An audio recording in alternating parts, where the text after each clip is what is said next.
bullseye.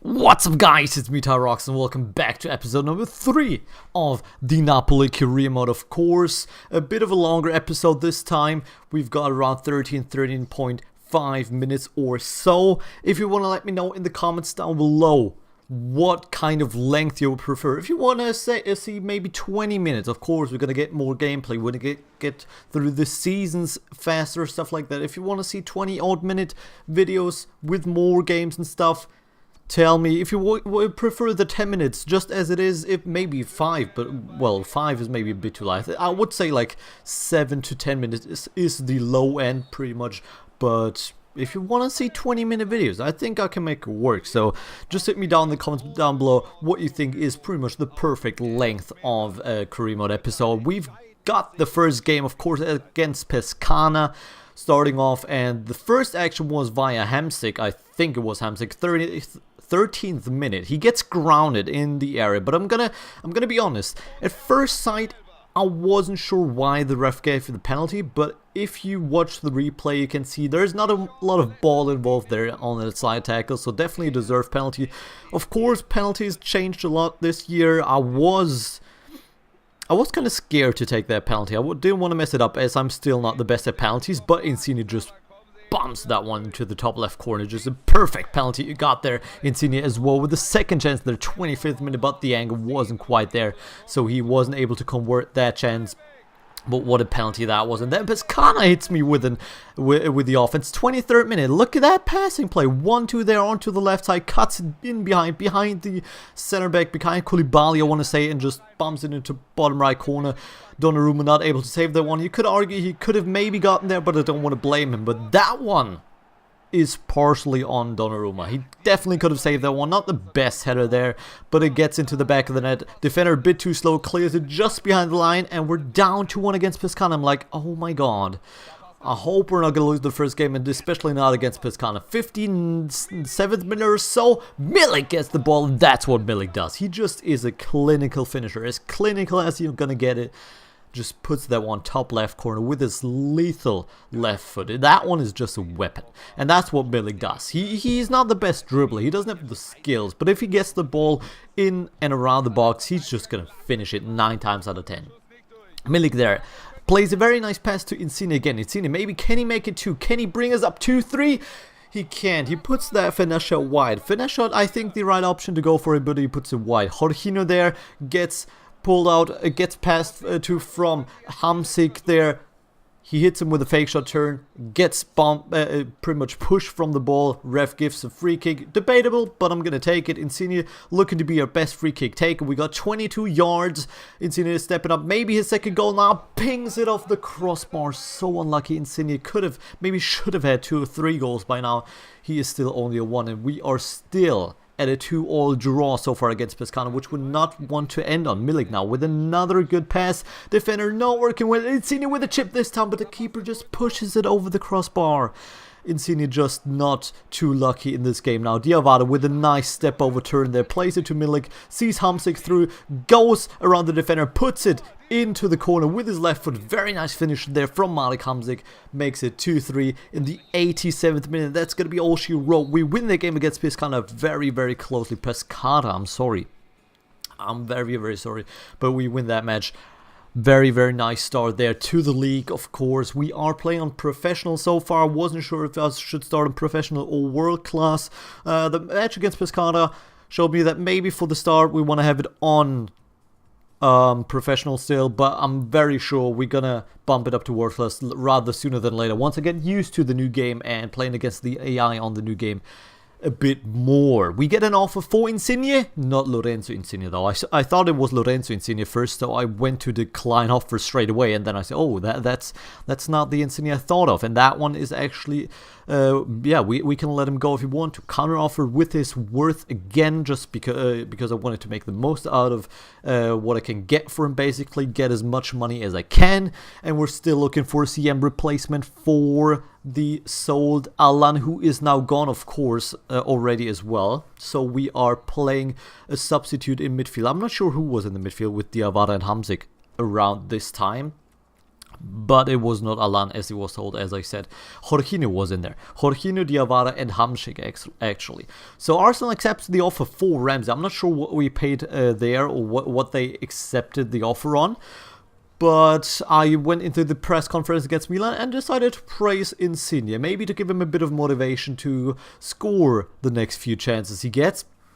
And we go into the transfer negotiations, or the contract negotiations rather, with Ramsey very, very soon. Of course, on the shortlist, I sorted that one out. Only the CMs that we're looking to sign now, and pretty much removed everybody else. Actually, we hit Arsenal with a 37.5 million offer for Ramsey, and I think that one gets accepted. And after that one, we go into the transfer negotiations. Actually, they're not.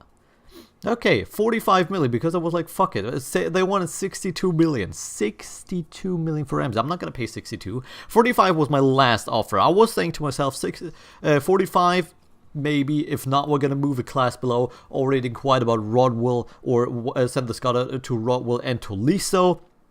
Has inquired about, or actually sent an offer for Kondogbia for 10 million. So I was like, maybe he's going to be the backup option. Tolisso and Wilson I just mentioned, Rodwell were on the list as well.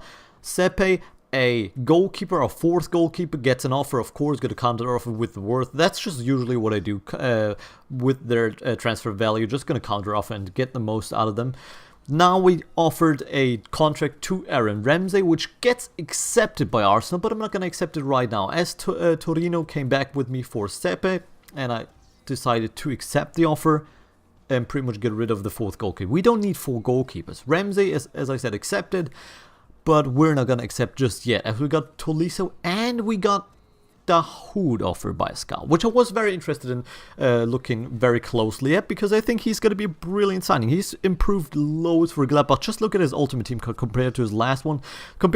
I think he started at like a 58 rated bronze last year. With his first card on Ultimate Team. Now he's got, I don't know, he's got a gold. I'm not sure what his gold card is rated at right now in Ultimate Team, but he improved loads, and I think he's going to improve way more if he goes to us and if he gets the game time, which he would get if he signs with Napoli, definitely. So we sent offers for Tolisso and Dahoud, and just see where we go as we go into the second game of the episode against AC Milan. A very, very tough opponent there. First chance was by Insigne going down the left side, cutting inside.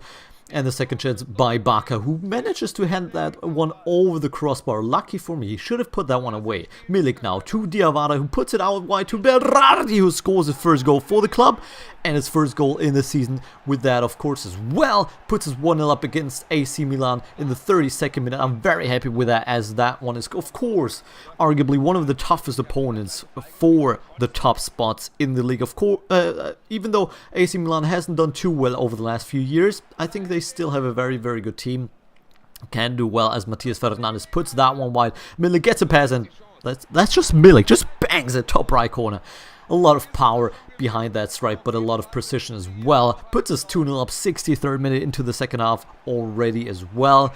And we are looking good. We are cruising against AC Milan. Very happy. And I don't know why, but that one was an easier game, arguably, as the one against Pescara so far. Hamsik, first one, first touch, shot, just bangs it bottom left corner. Hamsik, of course, got a lethal strike as well, just as much as Milik, but not as good as finishing. Hamsik more on the long shot game than the actual finishing game, if you want to argue that way. Bonaventura runs the ball right into Donnarumma, as he doesn't know what to do with that.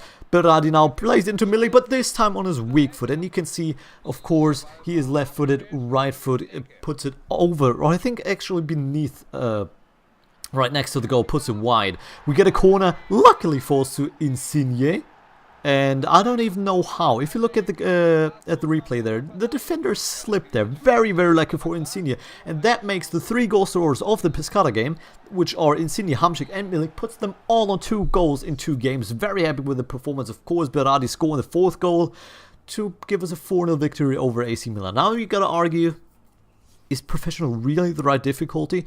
And I did one change right after that game. We're going to wait at least another 1 or 2 games. If the next 1 or 2 games might be slightly decisive, I would say, there is a good chance we're going to tune it up to world class already, as we offer 21 million for Dahoud. The offer for Tolisso got accepted by Lyon, so we're going to offer him a contract there. Very nice indeed. Of course, Ramsey still waiting for the response by us.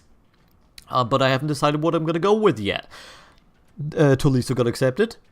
Dahoud accepts, so we go into the contract negotiations for him. Got Tolisso and Ramsey waiting now. And we move into the last 10 hours of the transfer period, transfer deadline day, and all three got accepted. So we're going to sign Dahoud.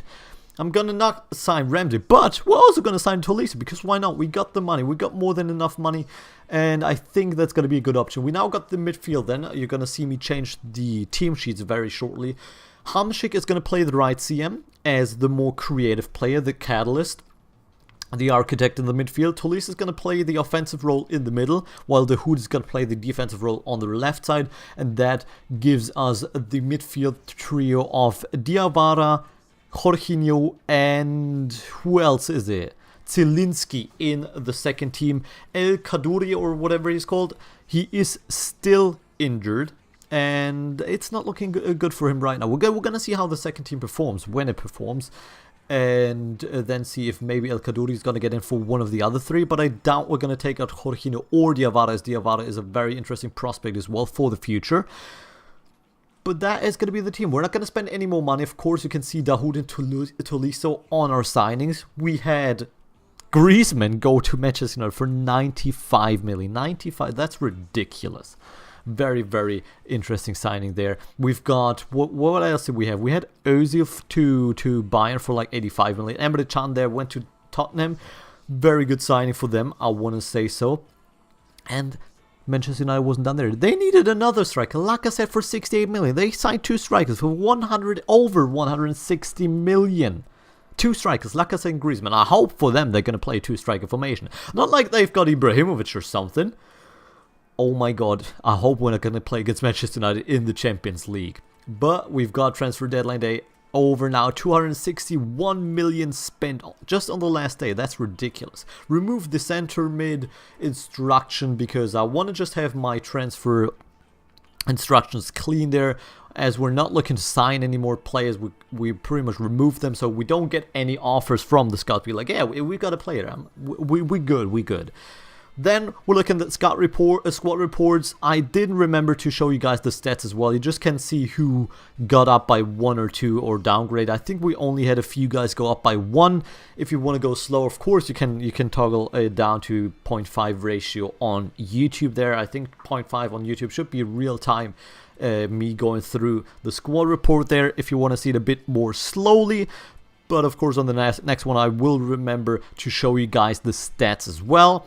Next thing we're going to sort out, shortlist. We got the CM sorted, so we're going to remove everybody from the shortlist as well. So we have everybody clean and nice to go on into the next, the next 6 months pretty much, until the January transfer period opens. We're going to unnerve Celtic, who's going to be our next opponent. First game of the Champions League, but that's going to be in the next episode. Hope you guys enjoyed this one. If you did, leave a like down below. Subscribe to me if you haven't already. But for that one, I'm out. Have a good one, and peace.